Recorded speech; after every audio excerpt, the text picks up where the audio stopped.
ఆ సర్పదోషాలనేవి ఎలా ఉంటాయంటే, సంతానం లేకపోవటం ముఖ్యంగా. హ్మ్. ఇప్పుడు భార్యాభర్తలకి ఇద్దరికీ ఐడెంటిటీ ముఖ్యంగా సంతానమే కదమ్మా! అవును. ఎవరికైనా కూడా సంతానం కావాలనుకుంటారు. అవును.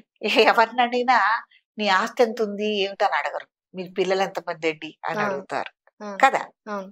కాబట్టి ఆ కుటుంబ క్షేమం కోసం పిల్లలే ఆధారం కాబట్టి పిల్లలు లేకపోవటం అనేది. తదుపరి ఏంటంటే గర్భస్రావాలవటం. ఓకే. అసలు, అసలు పిల్లలు పుట్టకుండా ఉండటం.